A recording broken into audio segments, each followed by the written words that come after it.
Greetings and salutations, everyone. I hope everyone is still doing well and welcome to today's bonus.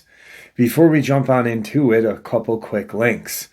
As many of you may know, I rely on Patreon, PayPal, channel membership, and the merch to help the channel to continue to grow and go. Links to Patreon, PayPal, and channel membership is in the description below. Merch displayed directly under the video. Also, Dogman Frightening Encounters, Volume 1 through 3, the audiobook versions. They were written and researched by Tom Lyons, narrated and produced by me, Jeff Nadolny. These audiobooks are available on Audible, Amazon, and iTunes, links to which are also in the description as well. And finally, last but definitely not least, if you'd really like to help support the channel to continue to grow and go, simply subscribe. It does not cost a cent. Click the like button, takes half a second. If you don't want to miss out on any of the informative uploads that I put out daily, click the bell icon. And folks, please leave a comment and share the video. Why? Well, because these things really do help the channel to continue to grow and go. They definitely do matter and are appreciated. And with that, I have taken far too much of your time. Let's jump in to today's bonus, shall we? Tonight's first encounter. On a summer evening at the end of July in 2008, we were camping while working to sell our wares at a flea market in Huntington, West Virginia. It was hot in the camper, so I got up and walked outside, where I found my nephew sitting and texting on his cell phone. It was maybe 3 in the morning. Deciding to take a walk in the night air, we made our way about 100 yards to the end of the long flea market building and sat down on a concrete slab. The light that was on top of the building illuminated the area where we sat. To our front there was a wide open field, and behind the field there was a tree line that led to a forest. A large billboard on the highway cast a sliver of light across the ground, but the rest of the field was pitch black. As we are chatting, I saw something white about 75 to 80 yards away, squatting down on the edge of the tree line. I looked at my nephew and asked if he saw what I was seeing. He said he did, but neither of us could determine what it was.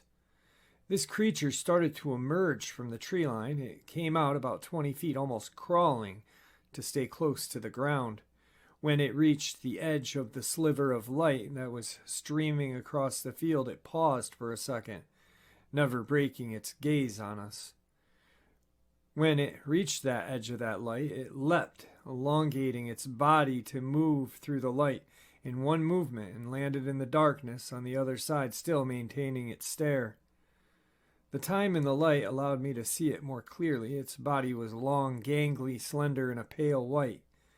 At this time, it was about 10 yards away from us, having cleared half of the original distance. It started to inch closer, pausing in a stealthful, curious manner, inching towards us as we sat there shocked and frozen at the sight of this creature. Now it's 3 yards away, and it stayed in that position for a long time. At that point, I had time to take in its features in greater detail. Its stature was 4 to 5 feet tall, very lean and skinny, pale white skin with no hair on the creature at all. It kept itself in a hunched position when still, its knees folded backward like an animal's hind flank. Its arms were long and skinny, reaching down to its hands, and had very long, thin fingers with what looked to be claws at the end. It had large, black, almond-shaped eyes, very small, pointed ears that were close to its head. It had very long, pointed, interlocking teeth that were always exposed, and its lips were so small they barely showed around its huge teeth. Its nose turned upward like a bat and laid close against its face. Crouched, it slowly walked to the edge light we were enveloped in, within 2 yards of us now. It was staring at us, making a low snarling sound as it breathed. That was all I could hear over the pounding of my heart, which was now in my throat. It was staring at us and cocking its head from side to side as if it was trying to figure out its next move. As I sat there wondering what could possibly happen next, it sprang into the light with its arms open and mouth wide open, making crazy, screaming, growling sounds and running toward us. Coming to within a foot of us, I leapt to my feet, putting my fists up in a defensive posture. It looked up as if noticing I was larger than it originally thought. Then it quickly turned and ran away, kicking dirt and gravel in my face. It was off through the field, and I watched as it ran toward that forest. Then I heard the rustling of the brush as this creature moved through the woods, and that was the last time I ever saw this creature. The first video we are going to look at is, well, some sort of cryptid or some sort of demon. It almost resembles what we call a crawler, but it does something very strange at the end. It kind of just looks like it jumps into this guy and then just disappears to the side of the building. I'm not sure. The video is definitely interesting and definitely creepy. It's not something I'd like to run into while sitting on my back deck or something. Here it is. You guys decide.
Like I said, definitely a creepy video.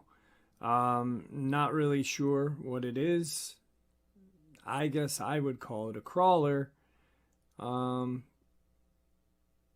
once again, definitely not something I'd like to have strolling up onto my back patio or deck while I'm enjoying a nice evening or something.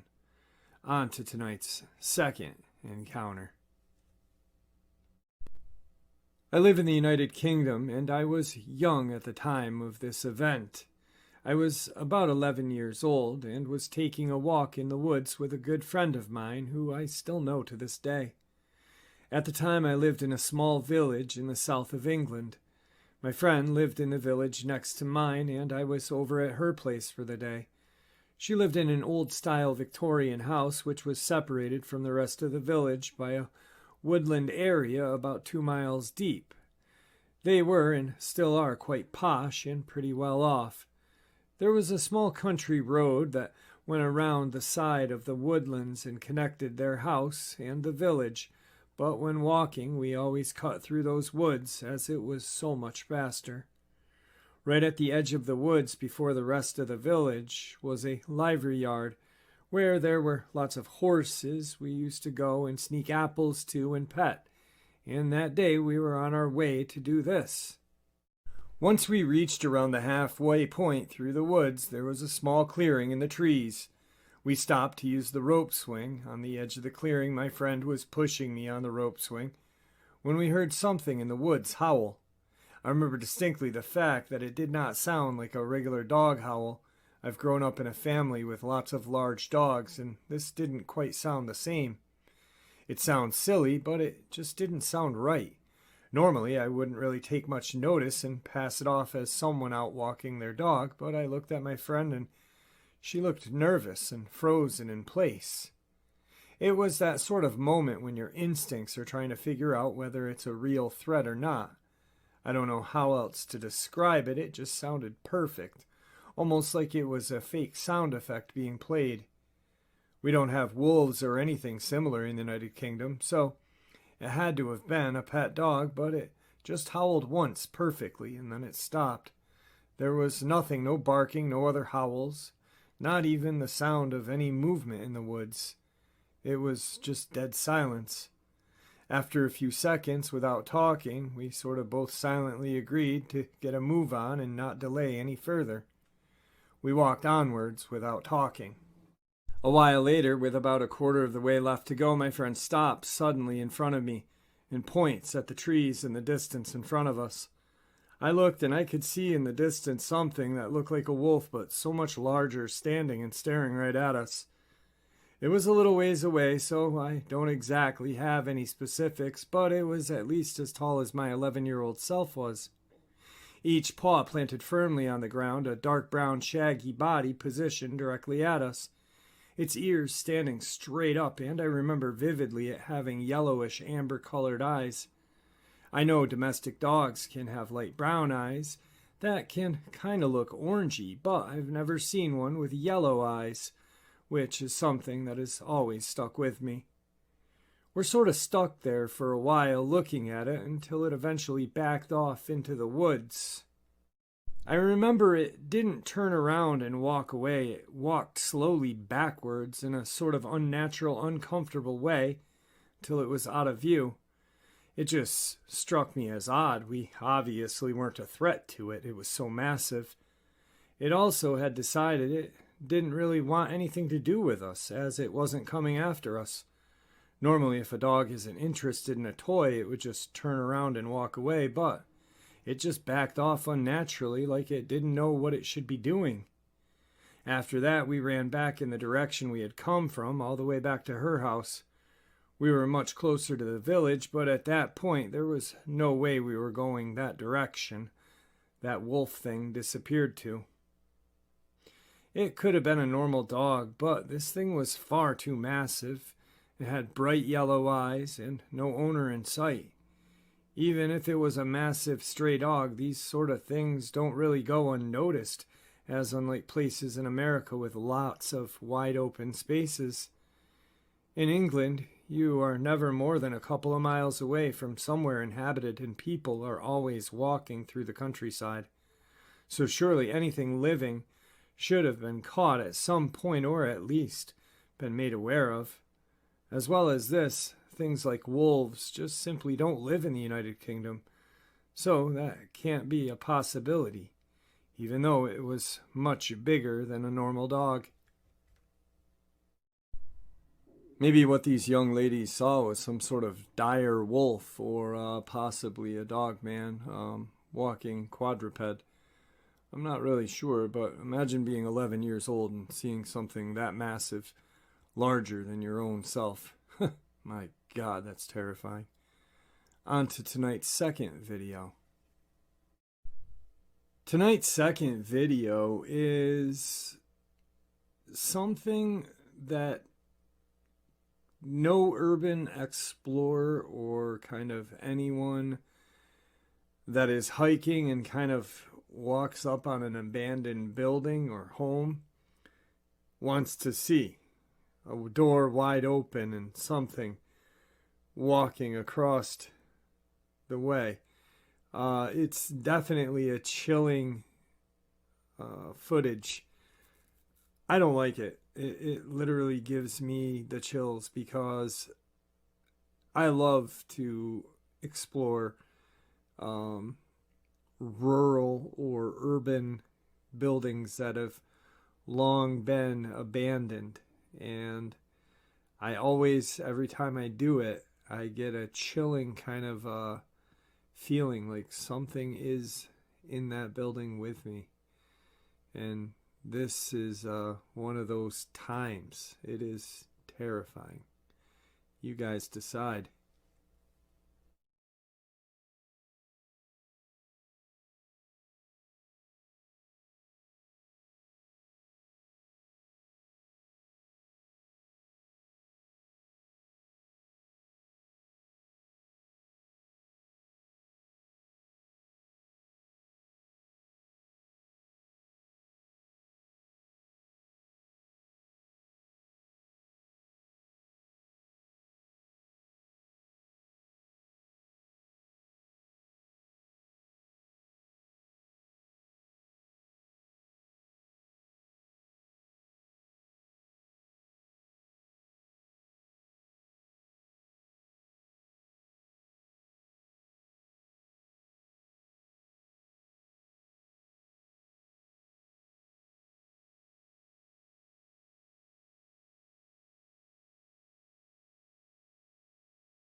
This next encounter is one that happens in my neck of the woods, upstate New York. But a lot of people, even people that live in our state, refer to Western New York as upstate. Any area away from the city is, I guess, considered upstate. But true upstaters um, are right in the heart of the Adirondacks. You know, a direct, straight shot from the city north. And I live in upstate. If it's out towards Syracuse or Rome or wherever, that's Western New York. So I really don't know if this is my neck of the woods, but they say upstate New York. I tried to figure out where this may be, and I'm not really sure because we don't have too many gated communities. We don't have any in my neck of the woods, actually. So, and that would go from, you know, Saratoga, New York, north to Canada. So, I don't know. Probably Western New York, I'm guessing. But for the sake of the person who shares it, we'll just go with upstate. This incident occurred on Christmas of 2007 at our family's home in upstate New York. The day was pleasant and festive, opening presents early in the morning at my sister's, hearty breakfast made by Dad, delicious smells in the kitchen as Mom and Dad prepared a feast, visits from extended family bringing pies, cakes for dessert.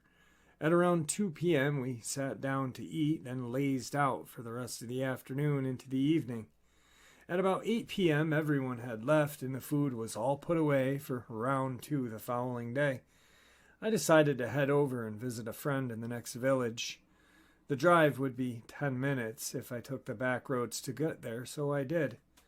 First, a little background on where my friend lived. It was a housing development surrounding a private lake. You might call it a gated community. You could still drive through it freely after hours by entering one of 4 private entry points. Since the community was built around a lake, the roads surrounding it went in a spiral sort of shape. The houses were sparsely positioned on the outermost part of the spiral road, closest to the 4 private entry points. As you drove in further, there were a lot more houses positioned closer together near the lake. My friend lived on the outer edge of this development, so once I reached the entry point, it would only take me another few minutes until I reached his house. His house, along with the others, were far enough apart that you couldn't see them from the road as you drove by. There were either woods all around with long drives or open fields with long drives. You could see porch lights on in the distance, but that's about it. As I entered into the development, the speed limit dropped from 30 to 20. There were no street lights in this development, and for some reason, I didn't put my high beams on. I couldn't go any faster than the speed limit because there were speed bumps in place every 30 feet or so. It was a mild night. I remember having my driver's side window open slightly, taking in some fresh air. I remember driving in silence, which was unusual for me as I'm normally listening to tunes while I drive. I must have been enjoying the quietness after the commotion of the day. I reached a section of the road that had barren fields on each side, and the woods were set back, houses probably nestled into the trees. As I drove, I noticed what looked like someone walking up ahead on the opposite side of the road coming towards me. Mind you, I'm still going 20 miles an hour the whole time, so it was probably less than a minute by the time the walker came into clear view. I got a quick scan of it from my windshield before my car, and it were exactly parallel. And this is what I saw. It was not a person. It stood on two long legs with long arms hanging down from its shoulders. It was strong looking, lean, muscular, but not beefy in stature. It looked thin at the same time. It stood at least 7 feet tall. It was light colored, not sure whether it was white, tan, yellow, or gray. It didn't appear to have any fur, but there was some texture to its skin, and it wasn't smooth. There appeared to be something coming down off of its back. I don't know what that was. All I can recall about its face was small features it had, but the mouth and jaw were notably large. And it had pointed things atop of its head, two things going straight upward, which with something mingled between the two things. That's when I got a quick scan in from my observation of it as it neared my car and my car neared it. As my car became parallel within a split second, I went from looking out my windshield to looking at it from the driver's side window.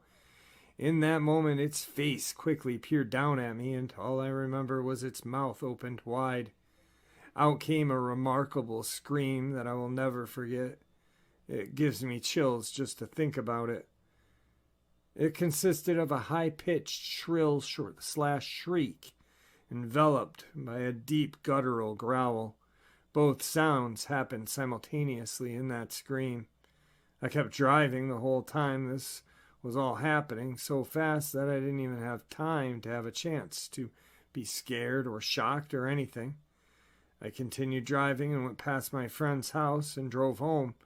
I called and told him what had happened and that I just needed to get back. I was probably running on adrenaline to get back to my house. Later on, I was in total shock after it sank in. Had my driver's side window been opened fully, it would have touched me or worse, taken me. I am certain of it. To this day, I still haven't worked out what this thing was. And tonight's final kind of video is a creature or a crawler or whatever you want to call it, an alien gray, I'm not sure, kind of peering around a tree. It's pretty creepy. I'm not really sure about it. The eyes kind of look funny to me. But, once again, I'm not here to give you my opinion. I just want to give you the video so you guys can form your own opinion. So, here it is. You guys decide.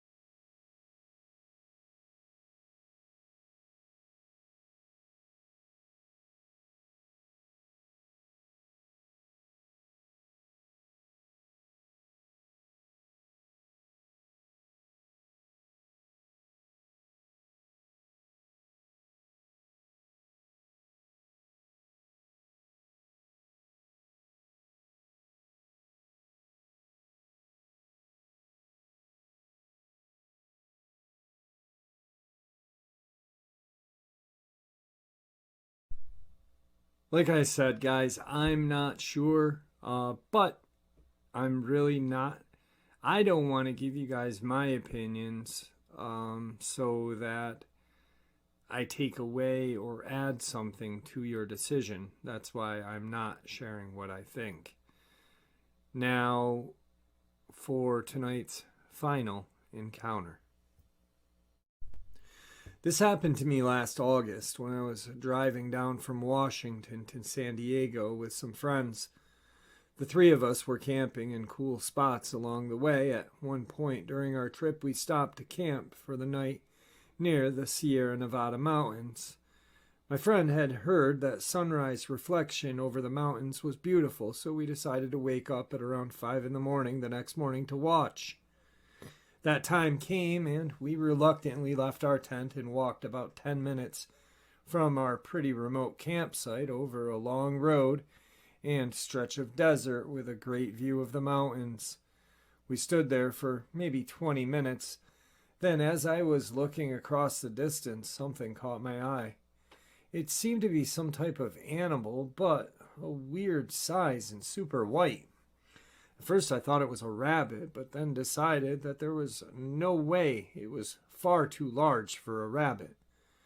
The figure was maybe the size of a huge dog, bright white, and kind of moved in an unnatural way, jerky and fast. I remember the face being very weird, kind of indescribable.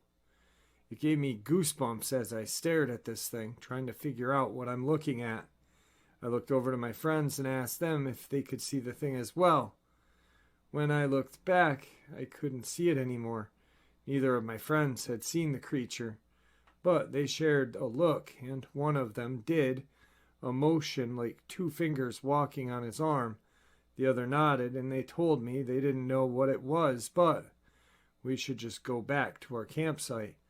After the experience, I asked them what they weren't telling me a bunch of times. I kind of thought they were playing a joke on me, but I was still persistent with my questions. They told me to drop it until we got to San Diego, and promised they would explain when we got there. A few days later, as we drove into San Diego late at night, I brought it up again, and that's when I learned about creatures, cryptids, dogmen, Bigfoot, skinwalkers for the first time. They told me they have read stories that sound exactly like what I saw, and noted how weird it was that I described a figure like that without ever hearing anything about these things before. I was so freaked out, and I was glad they waited to tell me. They told me that they waited to share because they didn't want to risk anything by thinking or talking about these things. I'm not sure what I saw that day, but maybe my eyes were playing tricks on me, and maybe I was tired. I'm just definitely not eager to return to that area anytime. And there you have it, folks. I hope you all enjoyed today's bonus as much as I enjoyed sharing it with you. I'd really like to thank you for supporting the channel. It is your support that helps the channel to continue to grow and go, and what gives us all a place and a chance to share our experiences and theories judgment-free. Everyone is simply treated with the respect that we deserve. Please stay safe, happy, healthy, and ever vigilant, keeping an eye on our children, pets, family, and our friends. These creatures are real. These events have happened. Share this information with those you love and care about, and it may just help save their lives someday. Until next time, never stop asking questions, never stop searching for the truth, and God bless you all.